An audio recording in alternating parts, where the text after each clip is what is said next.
नमस्कार, आप तमाम दर्शकों का एक बार फिर से स्वागत है फॉलो अप के इस लाइव सेशन में। आज अहले सुबह से जब भी आपकी नींद खुली होगी, आपको कोई ना कोई कारण मिला है जो आपको प्रसन्न कर देगा। ऐसा हमारे देश के सैनिकों ने किया है। दरअसल जो पहलगाम में घटना घटी थी, उसका कहा जा रहा है कि आज बदला लिया गया है। हालांकि आर्मी ने क्लियर किया कि हमने कोई ऐसी कार्रवाई नहीं की जो पाकिस्तानी आर्मी या वहां के आम नागरिक पर हमला करने जैसा हो। हमने सिर्फ जो टेररिस्ट ऑर्गेनाइजेशन के वहां पे लॉन्चिंग पैड थे या इंफ्रास्ट्रक्चर थे जहां पे उनकी ट्रेनिंग दी जाती थी, उन 9 ठिकानों को हमने निस्तानाबूद कर दिया। आज हर जगह आप देख रहे होंगे, एक तो मॉक ड्रिल भी हुआ होगा। आपके शहर में ना हुआ हो, लेकिन आप तक ये खबर जरूर पहुंची होगी कि किस तरीके से आम लोगों को भी ये बताया जा रहा है कि जब भी कोई सिचुएशन अलार्मिंग आएगा तो उस समय आम आदमी को, आपको, हमको कैसे रिएक्ट करना है, कैसे एक्ट करना है। तो अलार्मिंग सिचुएशन में बाकायदा अलार्म बजाकर लोगों को बताया गया इस मॉक ड्रिल में। आज चर्चा की शुरुआत करते हैं कि दरअसल इस ऑपरेशन सिंदूर के बाद भी क्या कुछ बचता है बातचीत करने को या कुछ तलाशने को। धारणा जो कायम हो रही है वो कई तरह की हो सकती है, उसी पर हम चर्चा करेंगे ताकि आपको और ज़्यादा स्पष्टता हो अब कोई भी धारणा कायम करने में। मेरे साथ मेरे सहयोगी जितेंद्र कुमार हैं। जितेंद्र जी, जिस तरीके से, पहले तो ये बताइए कि लगभग जब अधिक भारत के लोग सोए हुए थे तो देश की फौज ने ऐसा क्या किया कि सुबह उठते ही लोग मिठाई बांटने लगे, पटाखे छोड़ने लगे, ऐसा क्या? देखिए, 22 अप्रैल को पहलगाम में पाकिस्तानी आतंकवादियों ने हमारे 26 लोगों को मौत के घाट उतार दिए थे और उसमें सबसे अधिक पुरुषों की हत्या की गई थी, महिलाओं के सुहाग उजाड़ दिए गए थे। इसका भारत ने करारा जवाब दिया है और रात का समय चुना गया। रात का समय संभवतः इसलिए चुना गया क्यों रात के समय सामान्य नागरिक आवाजाही में नहीं रहते हैं, बार बाजार सब बंद रहता है और भारत का टारगेट जो था वो प्रशिक्षण केंद्र था। आतंकवादियों का प्रशिक्षण केंद्र को टारगेट किया गया था। तो मतलब सही टारगेट पर, प्रशिक्षण केंद्रों पर मिसाइल से हमला किया गया और उसको ध्वस्त किया गया है। मतलब कुल जो भारत सरकार के, मतलब विदेश मंत्रालय के प्रेस ब्रीफिंग में क्लियर कट आंकड़े दिए गए हैं, उसमें आतंकवादियों के 9 ठिकानों पर हमले किए गए। पहला हमला रात के 1:04 पर किया गया, वो था अब्बास टेररिस्ट कैंप कोटली। उसी तरह लश्कर ए तोयबा के कैंप पर 1:06 पर हमला किया गया और इस तरह से एक एक 2-2 मिनट करते हुए लास्ट हमला 1:28 पर एडिशनल लेट कैंप मुरीतके में हुआ है। तो इस हमले में जो अब तक की सूचना है, जो मतलब हम यहाँ बीबीसी को कोट करना चाहते हैं, बीबीसी के अनुसार अब तक भारत पाकिस्तान के 26 नागरिक मारे गए और 46 घायल हुए हैं। वहीं अपुष्ट सूत्रों के अनुसार भारत के 15 लोग मारे गए हैं और 32 घायल हैं। अब मतलब ये भारत के लोग कैसे घायल हुए, ये थोड़ा दर्शकों को बताइए। भारत के लोग इस तरह से घायल हुए, जब अटैक मिसाइल से करके भारत ने अपना काम पूरा किया तो जवाबी कार्रवाई में पाकिस्तान के जो सेना है वो सीमावर्ती इलाकों में गोलीबारी की है और उस गोलीबारी में ये लोग मारे गए हैं, जिसमें कुछ सैनिक भी हैं, कुछ आम पब्लिक भी हैं। लेकिन इस पर अभी भारत सरकार ने कोई, मतलब इसकी न पुष्टि की है न इसका कोई खंडन किया है। लेकिन जो इस हमले का जो सबसे सुखद पहलू ये है कि भारत ने जो जैसा कि आपने कहा भी, जो वहाँ के सैनिकों को या सैन्य ठिकानों को या आम नागरिकों को मतलब पूरी तरह से सुरक्षित रहते हुए सिर्फ और सिर्फ उन आतंकवादियों को मार गिराया है जो आतंकवादी भारत में पिछले कई दशकों से मतलब तनाव पैदा किए हुए हैं। इंटरनेशनल लॉ भी है कि कोई भी देश अ, अगर उसको लगता है कि उसके ऊपर हमला होने वाला है या आतंकवादी संगठन उस तरीके का काम कर सकते हैं, तो वहाँ के जाकर उस पे वो कार्रवाई कर सकता है और इसको वार नहीं माना जाएगा। जिस तरीके से एबटाबाद में अमेरिका ने ओसामा बिन लादेन को ले जाकर उठाया और फिर उसको न्यूट्रलाइज कर दिया, उस समय भी युद्ध नहीं माना जा रहा था। तो क्या इसको युद्ध की शुरुआत कहना सही होगा या फिर आपको सिर्फ ये कहेंगे कि ये सर्जिकल ऑपरेशन था जो मतलब बीमारी थी जहां जगह था उसी को सिर्फ टारगेट किया गया? देखिए, मतलब जो आप बोल रहे हैं कि किसी देश के अंदर घुसकर सैन्य आतंकवादी ठिकानों को ध्वस्त करना, इजराइल ने भारत का इस पर बहुत मतलब मजबूत पक्ष लिया है। इजराइल ने कहा है कि भारत को आत्मरक्षा का पूर्ण अधिकार है। सबसे मजबूत और पक्ष में इजराइल ने बयान दिया है। तो भारत की जो यह कार्रवाई है वो मतलब उसका अन्य देशों ने भी समर्थन किया है। और एक जो आप और सवाल जो कर रहे हैं उसका भी वो सवाल फिर से एक बार दोहराएंगे आप? नहीं, जैसे इंटरनेशनल लॉ है कि कोई भी मुल्क अगर उसको लगता है कि अ, आसपास या किसी भी देश दुनिया में कहीं भी उनके खिलाफ कोई साजिश चल रही है, तो उसको जाकर या तो वो न्यूट्रलाइज करते हैं या एक्शन करते हैं, तो इसको वार नहीं माना जाएगा। ये एक कानून है। तो आज जो भारत ने किया, इसको क्या वार का शुरुआत कहना उचित होगा? शुरुआत तो कह सकते हैं हम। अब अगर बात आगे नहीं बढ़ी जैसे कि आशंका व्यक्त की जा रही है, मतलब अभी आपका आम नागरिक, सेना और सरकार तीनों बहुत सशंकित है, सचेष्ट भी है। और एक आशंका व्यक्त की जा रही है कि आज रात मतलब धूप अंधेरे में मतलब रात के 12-1 बजे जो समय होता है या पहले सुबह मतलब पाकिस्तान इसको लेके जवाबी कार्रवाई कर सकता है। मतलब इस आई आशंकाएं हैं। आशंका है। लेकिन अभी आप जब आप किसी देश में घुस के सर्जिकल स्ट्राइक करते हैं तो वो युद्ध का एक छोटा रूप है, लेकिन शुरुआत तो आप नहीं सकते हैं। अगर पाकिस्तान इस पर जवाबी कार्रवाई किया तो भारत फिर आक्रामक होगा और तब बात आगे बढ़ेगी और तब वो युद्ध का रूप ले सकता है। लेकिन अगर पाकिस्तान कोई भी कार्रवाई करेगा, तो हमारे यहाँ तो ना टेररिस्ट ऑर्गेनाइजेशन है, ना ही उनकी आर्मी की तरह हम किसी टेररिस्ट ऑर्गेनाइजेशन को प्रश्रय देते हैं। तो वो टारगेट करेंगे तो या तो हमारे सिविलियन को करेंगे या आर्मी पर्सनल को करेंगे। तो तब तो फिर इसको कहा जाएगा ना कि इंटरनेशनल लॉ का वायलेशन हुआ। बिल्कुल, बिल्कुल कहा जाएगा। लेकिन एक चीज आपको ध्यान में रखना होगा, युद्ध और प्यार इस दोनों में कोई जब बात बढ़ती है तो कोई सीमा रेखा और कोई कानून और कोई दायरा नहीं रह जाता है। मतलब प्यार और मोहब्बत, जैसे बोलते हैं मोहब्बत और जंग में हर चीज जायज है। जायज है। उसी तरह से जब उसको जवाबी कार्रवाई करना होगा पाकिस्तान को, तो वो इंटरनेशनल लॉ, सीमा, एलओसी और ये नहीं देखेगा। और लेकिन उनके रक्षा मंत्री का बयान आया कि ठीक है, मतलब उनका बोलने का मतलब तो यही निकाला जा रहा है कि ठीक है, भारत ने जो कार्रवाई किया बस यहाँ तक रहने दे, आगे अगर कोई कार्रवाई करेगा तो हमको लगेगा कि उकसाने के लिए कर रहा है, तब हम वार के स्टेटस में होंगे।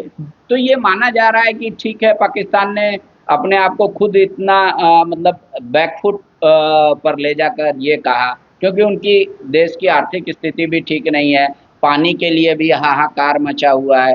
कल वहाँ पे पानी भी खोल दिया गया अचानक, अब बाढ़ की स्थिति है।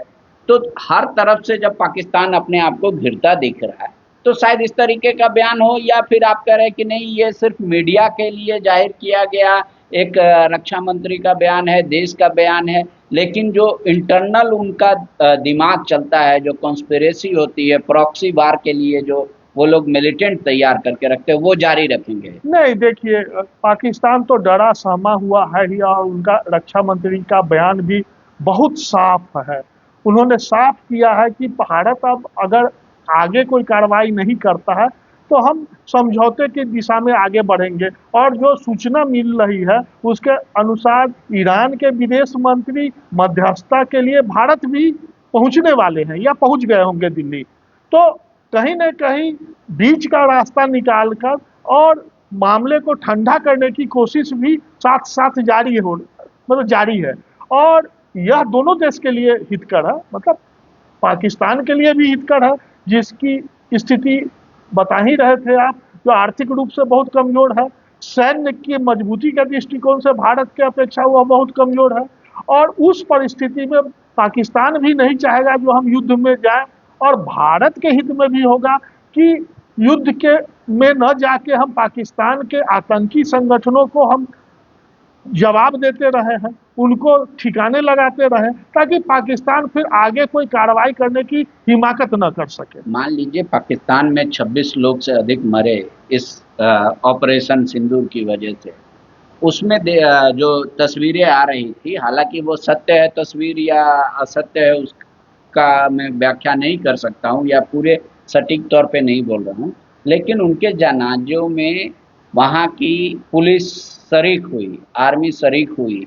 तो क्या ये माना जाए जो भारत कह रहा है या भारत के जो एजेंसी कह रहे हैं कि वो टेररिस्ट मारे गए थे, तब फिर वहाँ की आर्मी अगर जा रही है उनके जनाजे में शरीक हो रही है, तो फिर तो सवालों के घेरे में आएगा पाकिस्तान या पाकिस्तान की आर्मी। देखिए, जब युद्ध होता है तो उस समय युद्ध के साथ एक प्रोपगंडा वार भी चलता है साथ साथ। मतलब अगर भारत, मतलब ये सिर्फ भारत के लिए और पाकिस्तान के लिए नहीं, पूरे विश्व का यह उदाहरण रहा है।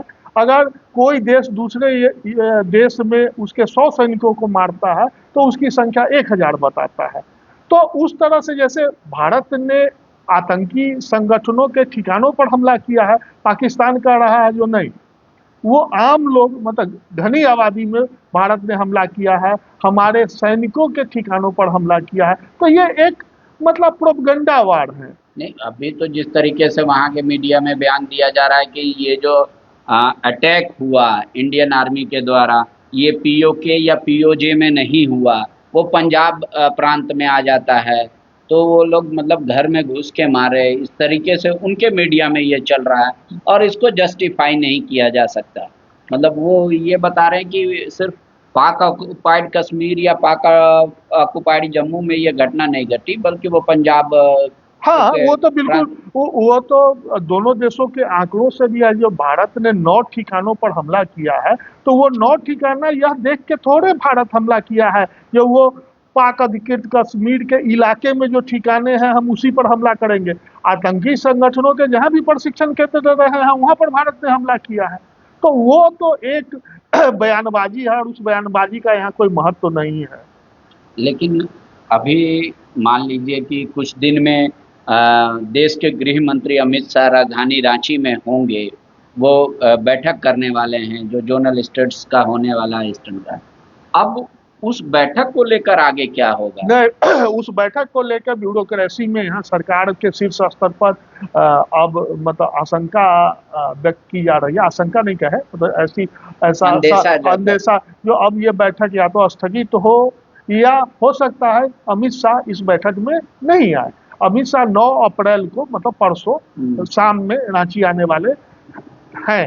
अभी तक का जो उनका आधिकारिक कार्यक्रम है उसमें यह शेड्यूल उनका है, तो 9 के शाम में यहाँ आएंगे रांची में और होटल में रहेंगे, पार्टी कार्यकर्ताओं और बड़े नेताओं के साथ बैठक करेंगे और 10 को पूर्वी क्षेत्रीय परिषद की बैठक में भाग लेंगे। लेकिन ममता बनर्जी ने तो स्पष्ट कह दिया था कि हम इस बैठक में नहीं आएंगे। हाँ, उनका जो जानकारी मिल रही है आधिकारिक रूप से, वो किसी व्यक्तिगत मतलब व्यस्तता की वजह से ममता बनर्जी अभी तक, मतलब उनके आने की संभावना नहीं है। अगर मान लीजिए कि आप कह रहे हैं कि ये संभावना जताई जा रही है कि हो सकता है कि गृह मंत्री अब जो परिस्थिति है उत्पन्न देश में उसमें वो नहीं आए, तो क्या ये बैठक कंडक्ट ही नहीं होगा या वो अपने किसी रिप्रेजेंटेटिव को भी भेज सकते हैं? देखिए, अभी पूर्वी क्षेत्रीय परिषद की बैठक तो जहां देश का मामला हो और देश के स्वाभिमान का मामला हो और युद्ध की स्थिति हो, उसमें भी पाकिस्तान के साथ युद्ध की स्थिति हो, उसमें पूर्वी क्षेत्रीय परिषद की बैठक बहुत छोटा मुद्दा हो जाता है। तो उसमें तो, और उसमें केंद्रीय गृह सचिव को भी आना है। तो केंद्रीय गृह मंत्री और गृह सचिव संभवतः ज्यादा हम लोग यही उम्मीद कर रहे हैं कि ये दोनों नहीं आएंगे, क्योंकि युद्ध की स्थिति में प्रधानमंत्री हो, विदेश मंत्री हो, रक्षा मंत्री हो, गृह मंत्री हो, इनका तो राजधानी में दिल्ली में रहना अति अनिवार्य है। अगर परिषद की बैठक को स्थगित कर दिया जाता है, या हो सकता है बहुत जरूर एक्सटेंड कर दिया जाए, या आज का जमाना है वीडियो कॉन्फ्रेंसिंग के माध्यम से बैठक कर लिया जाए, लेकिन जैसा कि इस बैठक की परंपरा रही है, यह बैठक 1 घंटा 1.5 घंटा का नहीं होता है, ये कम से कम 3 घंटा 4 घंटा 5 घंटा लगभग पूरे दिन तक चलती है बैठक। इसलिए ज्यादा संभावना अब यही दिख रहा है कि यह बैठक अब स्थगित हो सकती है। पहलगाम में जो घटना घटी सर, उसके बाद जैसे कैबिनेट कमेटी फॉर सिक्योरिटीज की बैठक हुई, उसमें 5 निर्णय लिए गए थे। उसके बाद फिर देश की सरकार ने मतलब पाकिस्तान से हर तरह के रिश्ते तोड़ लिए। आप सोच लीजिए कि बाय पोस्टल भी सामान नहीं जा रहा है। तो मतलब सरकार तो इतना प्रिकॉशन ले रही कि बाय पोस्ट भी कुछ अनवांटेड चीज़ आ सकता है। तो इस तरीके के से तमाम जो फिलहाल रिश्ते हैं पाकिस्तान से, वो तो हमारे खत्म है, मतलब स्थगित है, निलंबित है, ये माना जाए। कल जो सर्वदलीय बैठक हो रही है, तो इस सर्वदलीय बैठक में तो ये माना जा रहा है कि घटना के बाद जिस तरीके से भारत सरकार ने सर्वदलीय बैठक की और सभी दलों को मतलब विश्वास में लिया, पूरे देश को, तो अब जो बैठक कल जो होनी है सर्वदलीय, इसमें क्या सिर्फ मतलब सरकार ने जो आर्मी ने जो कार्रवाई की उससे अवगत कराने के लिए ये होता है बैठक, या इसमें और कुछ हो सकता है? नहीं, दोनों चीज होगी। एक तो भारत ने पाकिस्तान पर कैसे, क्यों और कैसे हमला किया है, इसकी एक विपक्षी दलों को जानकारी देना सत्ता पक्ष का एक नैतिक जिम्मेवारी भी है, मतलब देना भी चाहिए। अगर आप देश को एकजुट नहीं करेंगे, गांव देहात में कहता है जो घर फूटे गंवार लूटे, तो पहले घर को भी दुरुस्त रखना यह जिम्मेदारी है और देना भी चाहिए। और दूसरा, कल की बैठक में जो विपक्षी दल हैं या सहयोगी दल हैं, उनका कोई अगर बेहतर सुझाव आता है तो केंद्र सरकार उसको ग्रहण करने की भी कोशिश करेगी। कोई भी अपने आप में संपूर्ण तो होता नहीं है। मान लीजिए कोई कांग्रेस का कोई ऐसा सुझाव हो, ममता बनर्जी का कोई सुझाव हो, किसी का भी सुझाव हो सकता है, तो उस सुझाव को ग्रहण करके उस पर एक्ट करना यह अच्छी बात है। देखिए, एक चीज जो आम जनता को बताना हम चाहेंगे, जो इसकी चर्चा चारों ओर है, हर कोई इस पर चर्चा कर रहा है, लेकिन हम उसको सिर्फ रिपीट कर रहे हैं। जो ऑपरेशन सिंदूर का जो नाम दिया गया है, इसकी चारों ओर प्रशंसा हो रही है पूरे देश में। आम जनता, मीडिया, आम पब्लिक, अधिकारी, नेता, कोई भी इस नाम को लेके बहुत ही मतलब खुश हैं, आह्लादित हैं, और वो ये जानने की कोशिश कर रहे हैं जो ऑपरेशन सिंदूर का नाम आखिर दिया किसने है, किसका यह चॉइस है। क्योंकि आप भी जानते हैं, हम भी जानते हैं, पूरा देश जानता है, जो पहलगाम की घटना में हमारी माँ बहनों का सबसे ज्यादा सिंदूर मिटाने का काम किया गया है। इसलिए इसकी जो प्रशंसा है उसका हम लोग भी मतलब अच्छा। क्या कोई नाम आ पाया कि ये ऑपरेशन सिंदूर किसने नामित किया? नहीं, अभी तक तो नहीं आ पाया है, लेकिन लोग खोज रहे हैं, जानने की कोशिश कर रहे हैं। अभी तक केंद्र सरकार के कोई प्रधानमंत्री हो, गृह मंत्री हो, रक्षा मंत्री हो या सेना का कोई अधिकारी हो, अभी तक इसको डिस्क्लोज नहीं किया है कि किसका ये मतलब। एक मन में सवाल भी है मेरे और पूरे देश के मतलब अधिकतर लोगों का, कि क्या अब हम युद्ध की ओर बढ़ चुके हैं, ये मान लेना चाहिए। क्योंकि कई लोग देख रहे हैं सोशल मीडिया पे, ये भी लिख रहे हैं कि राशन पानी का जुगाड़ कर लेना चाहिए, अधिक से अधिक घर में उसको स्टोर कर लेना चाहिए। कई लोग मतलब शेयर मार्केट के भी ओर देख रहे हैं कि पैसा निकाले या ना निकाले। चूंकि आप परिस्थितियां देख रहे हैं दोनों देशों के नेताओं का बयान देख रहे हैं, क्या ये कहना मतलब जल्दबाजी होगी कि हाँ हम लोग युद्ध की ओर आगे बढ़ गए? देखिए, हमको, आपको, देश की जनता को कम से कम 24 से 48 घंटे तक तो प्रतीक्षा करनी चाहिए। 24 से 48 घंटे का जो समय है यह काफी महत्वपूर्ण है। अगर किसी देश को जवाबी हमला करना होगा तो ये 24 से 48 घंटे में स्थिति स्पष्ट हो जाएगी। क्योंकि आप भी समझते हैं, हम भी समझते हैं, जब बात कोई गर्म होता है उस समय का जो परिस्थिति होती है और धीरे धीरे बात जब ठंडी हो जाती है तो तनाव ऑटोमेटिकली कुछ ना कुछ कम हो जाता है। और शेयर मार्केट का जो आप मतलब चर्चा की है, तो उसको आज का शेयर मार्केट ये कह रहा है जो युद्ध नहीं होगा। क्यों? हाँ, मार्केट ने अच्छा रिस्पॉन्ड किया? हाँ, बहुत अच्छा रिस्पांस किया है। और कल जो मार्केट बंद हुआ था उससे ऊपर जाकर मार्केट जो है, शेयर मार्केट आज बंद हुआ है। तो शेयर मार्केट के बारे में कहा जाता है कि शेयर मार्केट में जो बड़े बड़े पूंजीपति हैं उसमें न सिर्फ देश के बल्कि विदेशों के इन्वेस्टर जो हैं उसमें पैसा लगाते हैं। और वो वैसे लोग हैं जो पैसा लगाते हैं, वो पूरे वैश्विक परिस्थिति पर नजर रखते हैं। जो आज बाजार बढ़ेगा तो क्यों बढ़ेगा, घटेगा तो क्यों घटेगा। अगर वैश्विक कोई तनाव है तो बाजार घटेगा, वैश्विक तनाव कम होगा तो बाजार बढ़ेगा। तो बाजार बढ़ा है, इसका मतलब ये निकलता है कि जो शेयर मार्केट के जो इन्वेस्टर हैं या जो उसमें अपना पैसा लगाते हैं, उनका एक सोच समझ ये कहता है कि अभी युद्ध की स्थिति नहीं आएगी। लेकिन अब थोड़ा पॉलिटिकल बातचीत कर लेते हैं। इस घटना के बाद जिस तरीके से कोई कह रहा है कि ये कोई बदला नहीं है, ये सिर्फ ये संदेश है कि तुम हमको छेड़ोगे तो हम छोड़ेंगे नहीं, चाहे ब्रह्मांड के किसी कोने में आप हो, दुनिया के किसी कोने में हो, हम अपने दुश्मनों को मार गिराएंगे। कोई कह रहा है कि ठीक है, ये हम बहुत खुश हुए आर्मी के इस ऑपरेशन से, लेकिन हमको अब टेलर देखने का मन नहीं कर रहा है, टीजर देखने का मन नहीं कर रहा है, पूरा फिल्म हम देखना चाहते हैं। कांग्रेस ने तो बाकायदा यहाँ तक किया कि जब पूरा देश एक साथ खड़ा है, धर्म संप्रदाय हर जाति हर वर्ग के लोग, जब देश एक साथ खड़ा है, तो ये वक्त आ गया है कि इंदिरा गांधी ने जैसा परफॉर्म किया था, बांग्लादेश को अलग तोड़ दिया था, पाकिस्तान से अलग मुल्क बना दिया था, वही नरेंद्र मोदी भी करे। तो इस तरीके का बयान को किस रूप में देखना चाहिए? देखिए, ये भारत के आम लोगों की ये पुरानी मांग रही है, जो खास करके जो पीओके का जो इलाका है, जो आज़ादी के समय मतलब किसी कारण से पाक अधिकृत कश्मीर का जो सिचुएशन बना, भारतीय सेना तो लाहौर तक घुस गई थी, लेकिन बाद में वो पीछे हट गई और कश्मीर का एक इलाका जो है सो पाकिस्तान के कब्जे में चला गया। ये भारतीयों की पुरानी मांग रही है, जो भारत चाहता है कि उसको हम आपस में संसद से रिजोल्यूशन है कि पीओके और पीओजे हमारा कर ले।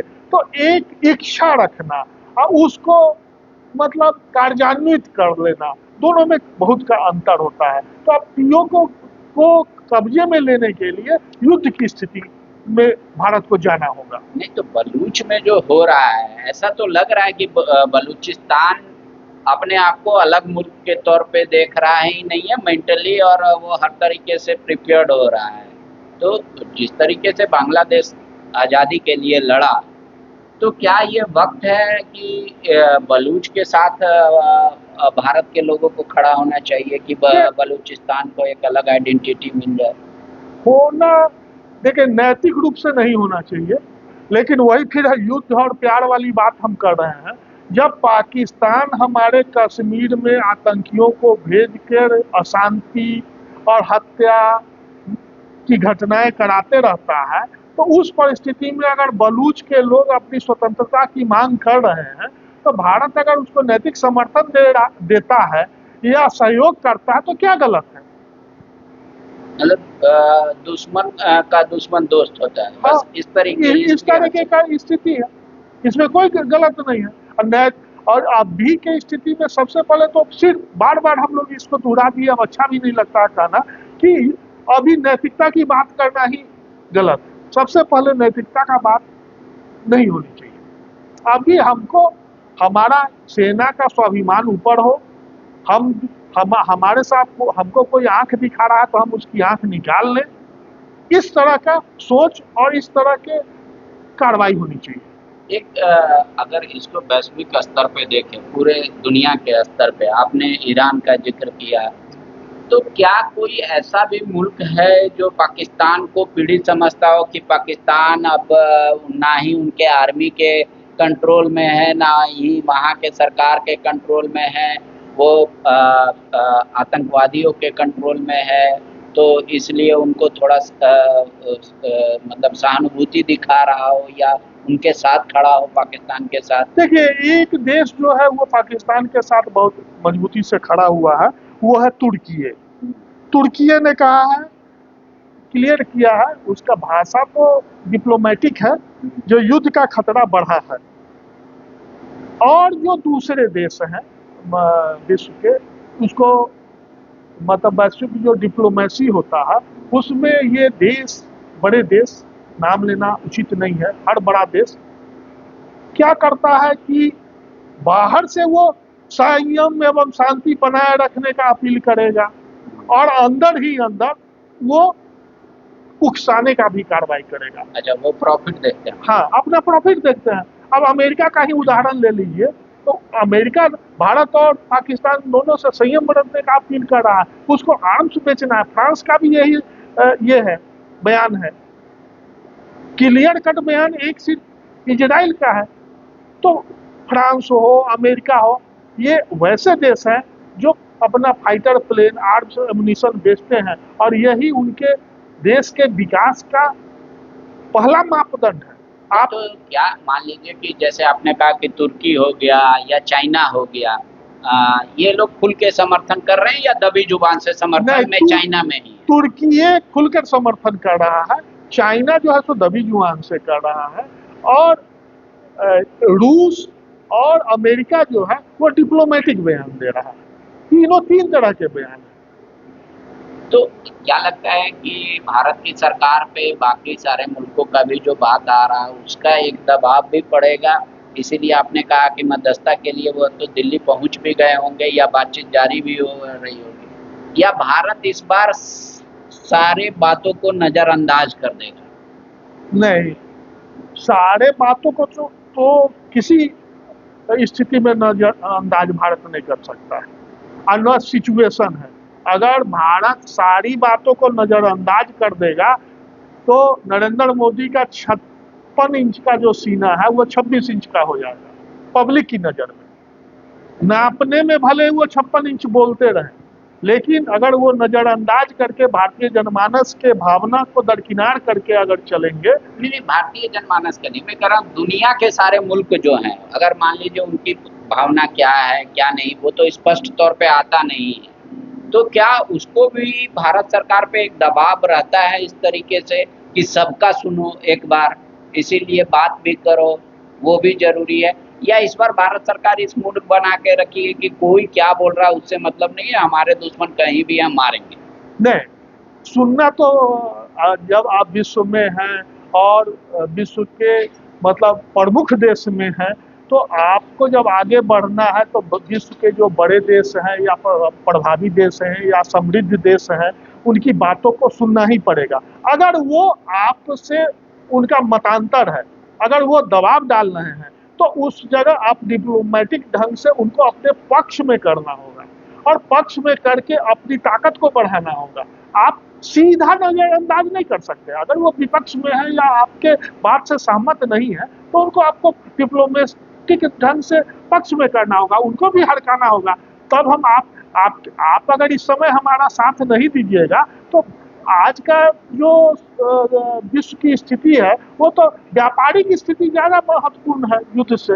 मतलब हर देश अपना लाभ हानि को ज्यादा देखता है। अगर अमेरिका है, चीन है, जापान है, तो ऐसा थोड़े है। भारत विश्व का सबसे बड़ा बाजार है, तो हम उनके सामानों को नहीं खरीदेंगे, हम उस पर प्रतिबंध लगाएंगे। तो ठीक है, हम आपकी बात से मान लेंगे और अभी हम युद्ध में नहीं जाएंगे, पाकिस्तान से हम नहीं भिड़ेंगे, लेकिन हम फिर उसका बदला लेंगे दूसरे ढंग से। तो ये स्थिति। एक आखिरी सवाल है, अब भारत के पास दो रास्ते हैं, या तो वो पाकिस्तान के साथ युद्ध कर ले कि भाई मेरा जो ये समस्या है हम इसको पहले जड़ से खत्म करते हैं। दूसरी बात ये है कि भारत के पास एक और ये है कि जिस तरीके से हमने जापान को पछाड़ दिया और चौथे सबसे बड़ी अर्थव्यवस्था हो गए हैं दुनिया में, तो एक टारगेट है कि हम दूसरी सबसे बड़ी अर्थव्यवस्था हो जाए। तो क्या इस पे ज़्यादा सरकार का फोकस रहेगा, या फिर जो समस्या कई दशकों से बनी हुई है उसको सॉल्व करना ज़्यादा जरूरी होगा? नहीं, सरकार का हमको लगता है यही लक्ष्य भी होना चाहिए और इसी लक्ष्य पर ध्यान भी देना चाहिए, और है भी, शायद संभवतः यही लक्ष्य है भी कि जो हम विश्व के दूसरी बड़ी अर्थव्यवस्था भी बने, लेकिन दुश्मन जो हमको आंख दिखाता है उसको हम उसका आंख भी निकाल लाएं। ये दोनों फ्रंट पर एक साथ काम करना होगा। आप उदाहरण ले लीजिए, अगर अमेरिका है जिसकी सबसे बड़ी अर्थव्यवस्था उसकी है, तो उसको कोई हड़का सकता है क्या? अगर उसको हड़का ही देगा तो वो विश्व का सबसे बड़ी अर्थव्यवस्था या सबसे मजबूत राष्ट्रों में क्यों गिना जाएगा? हाँ, पॉपुलेशन तो वाइज तो बड़ा है नहीं, इंफ्रास्ट्रक्चर मतलब उनका एरिया तो बहुत बड़ा है, लेकिन वहाँ पॉपुलेशन भी कम है, लेकिन उनके पास पैसे अधिक है, पैसे तो इसीलिए उनको ताकतवर। पॉपुलेशन का सवाल नहीं है, मतलब आर्थिक रूप से मजबूती का सवाल है, सैन्य दृष्टिकोण से उसके मजबूती का सवाल है। अभी विश्व का कोई भी देश वही मजबूत कहलाता है जो आर्थिक रूप से मजबूत है और सैन्य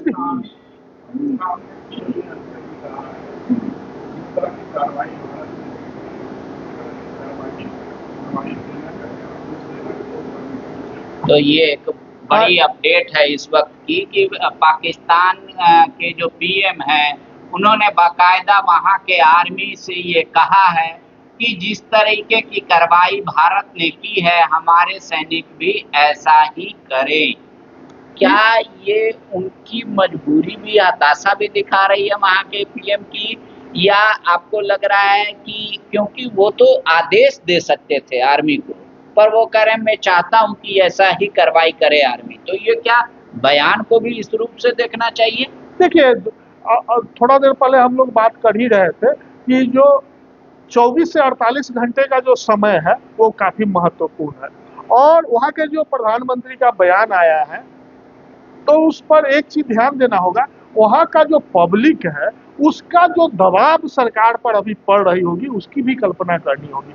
वहाँ के जिस तरह हमारे देश में उबाल है, वहाँ के भी जो पब्लिक है उसका उबाल होगा, और उस उबाल का कोई एक रास्ता अगर पाकिस्तान किसी तरह से नहीं निकालता है, निकालने का मतलब सर्जिकल स्ट्राइक हो, छोटा स्ट्राइक हो, बड़ा स्ट्राइक हो, उसका तो अभी हम लोग अनुमान ही कर सकते हैं।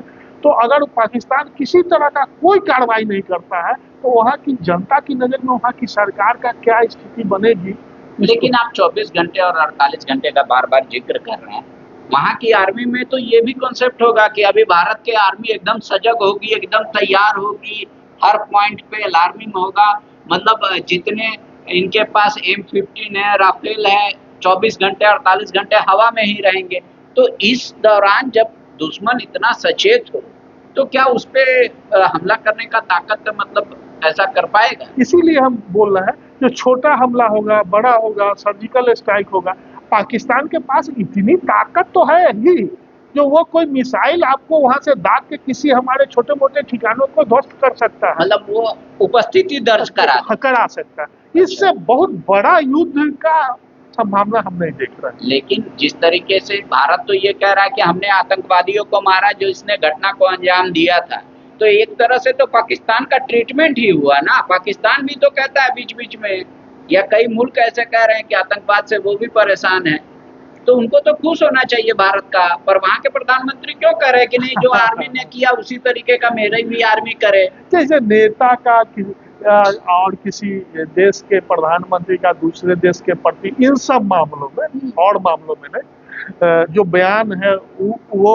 उसको आप बयान कुछ होता है और ये कुछ होता है। पाकिस्तान कब कहा जो हम आतंकवाद को बढ़ावा देना चाहिए, आतंकवाद के माध्यम से ही पूरे विश्व पर मतलब शासन होना चाहिए, आतंकवादियों को प्रश्रय देना चाहिए, कब पाकिस्तान बोला? कभी नहीं बोलता है। लेकिन वही पाकिस्तान आतंकवादियों को प्रशिक्षण देता है, वही पाकिस्तान आतंकवादियों को कश्मीर में घुसपैठ कराता है, उसको पैसा देता है।